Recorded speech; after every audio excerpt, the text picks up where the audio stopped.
Prosesnya pertama dijebak istri ke dokter gizi dulu. Betul. Tapi gimana tuh ceritanya? Yang sebetulnya rajin mantau karena kebetulan dokter gizinya juga.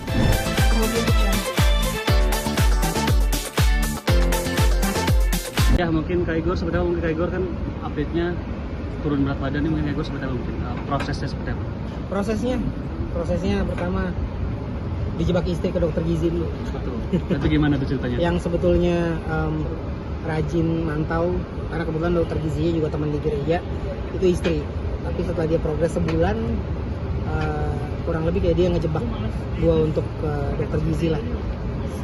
Disuruh nemenin, ternyata di sana udah didaftarin, dan begitu sampai di sana langsung dibongkar semuanya, kebiasaannya, berat badannya berapa, jadi akhirnya tahu oh ternyata berat badannya segini. Dan ya udah, kan udah sampai juga udah keburu palang basah, dikasih suruh ikutin program dietnya sebetulnya nggak sesulit itu. Dokter gizi itu baik karena mereka biasanya nanya kita suka makan apa. Nah dari yang kita suka makan itu sebisa mungkin dia akan cariin menu makanan yang cocok buat kita supaya kita bisa mengubah intake kalori supaya bisa defisit kalori. Dan begitu udah mulai turun, akhirnya mulai kepikiran kayaknya ya udahlah tambah olahraga pelan-pelan. Nah itu tahun lalu bulan Oktober, beratnya 140 kg. Sekarang beratnya udah sampai 103, jadi udah sekitar 37 kilo. Ini dijebak berarti artinya memang sempat tidak mau ke ahli gizi atau Sebetulnya gimana? memang udah nggak mau, dan sebetulnya memang kalau orang yang memang badannya udah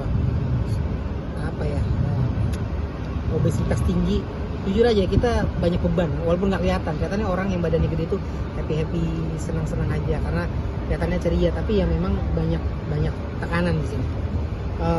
Dan saya sendiri sih waktu itu nggak pengen naik timbangan, tahu bahwa ini perlu dibenerin tapi nggak berani karena kalau ketemu dokter tuh kayaknya bakal dikupas semua permasalahan kebiasaan dan berat badan aslinya berapa, takut dituding gitu. Ini kan awalnya dijebak sampai akhirnya berhasil, dan sekarang mungkin udah mulai hidup sehat. Udah sangat hidup sehat, jadi setiap hari olahraga, angkat beban.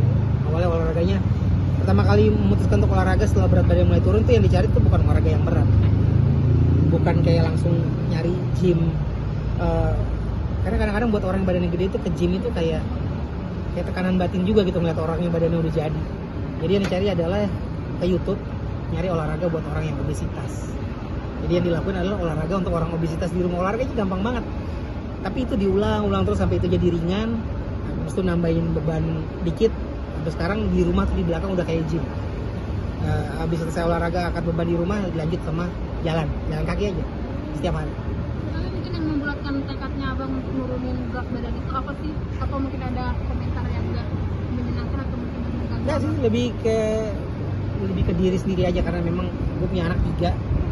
Gue pengen bisa ada sampai di momen-momen usia mereka udah dewasa, dan ya bisa ngasih sesuatu yang bermakna lah buat anak ditinggalin. Jadi bukan cuman karena buat gue ngejar gue sehatnya, tapi juga bisa jadi contoh yang baik buat anak-anak. Tapi yang pas berat badannya 140 itu yang dirasa apa sih Bang? Yang dirasa sesak jujur napas segala macam. Selain gampang sesak napas, naik tangga ini susah banget. Naik susah, turun lebih susah lagi karena kena di lutut. Dan jujur ya sebagai orang tua mau ngasih tahu anak supaya punya hidup sehat, rasanya malu gitu. Gue mau ngasih tahu anak gue untuk punya gaya hidup yang sehat, gue sendiri masih kayak begini.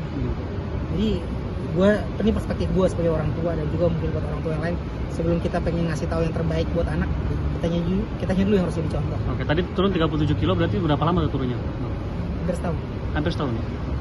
Tapi dengan turun berat badan ini maksudnya lebih apa sih, mungkin beda dengan yang sebelumnya atau seperti Ya pasti apa? lah, manggung, energi, semua. Kayak kalau misalnya teman-teman bisa lihat kemarin manggung di acara KTT ASEAN, kayak energi itu ada aja. Ya sekarang ini di interview berdiri aja nggak apa-apa. Iya. Gak ada masalah, kuat-kuat aja. Oke, baik.